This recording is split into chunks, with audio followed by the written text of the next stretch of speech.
Well, throughout the course of the programme, we've been getting reaction from Moscow. We've also had reaction from New York, where Joe Biden making that address to the UN General Assembly. Let's get more reaction, though, from Ukraine itself. Let's talk to Yuriy. He's advisor to the Ukrainian Defence Minister. Thank you so much for being here on our programme. Your reaction to what we've heard with this partial mobilisation from Moscow.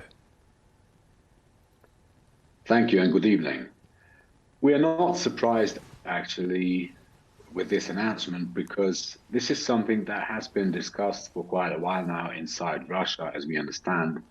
And of course, this is a sign of desperation against the backdrop of the success of the Ukrainian army in the counteroffensive, and in particular in the Kharkiv region, as well as down south in the Kherson region.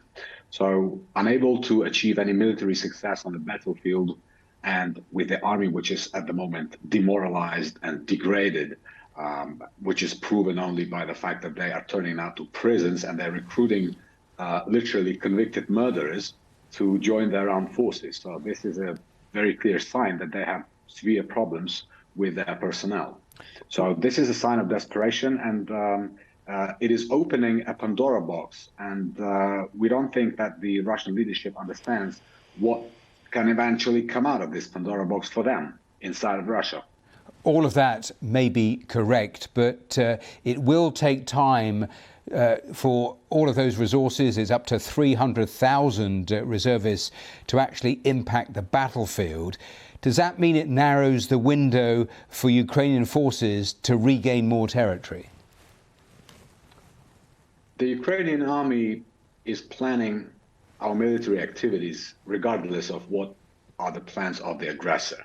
Our military objective has been and remains the complete deoccupation of our lands, and we will continue on this path regardless of what the enemy undertakes. This, if we look back, it is 7 months now that this war has been going on. And from the very first day, from the Russian side, it's been a complete miscalculation. So what we're seeing now is another set of miscalculations. Partial, in inverted commas, mobilization, fake referendums. The Russians are hoping that this will change somehow their fate. It will not, because Ukraine will win, we will deoccupy our lands, and we will bring them to account for what they have done in our territory. You will have listened and heard that pretty clear threat in terms of nuclear weapons from Vladimir Putin. It has always been difficult, isn't it, to assess just what this leader is capable of. But serious thought must go to what he was saying there about using all potential means. In fact, we have been living with a potential threat of the use by the aggressor of tactical nuclear weapons or chemical weapons for quite some time now. Because even when the war began, this large-scale aggression began, the nuclear blackmail was something that Russian leadership would do. So it is not new, and of course it is a risk. Now that Russia is humiliated on the battlefield, we have to be prepared for anything. You feel it's edged closer. You say you've been aware of this in the background, but given events on the ground in the last couple of weeks, given what we heard today, do you think it has come a little closer? Everything they're doing now demonstrates that they're desperate because of the losses, because of the setbacks on the battlefield.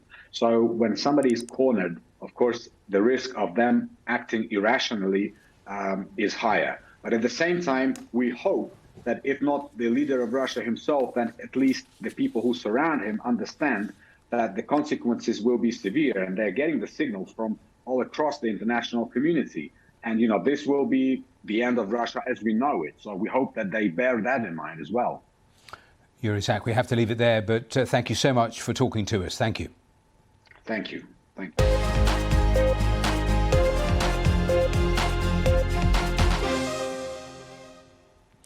Now, let's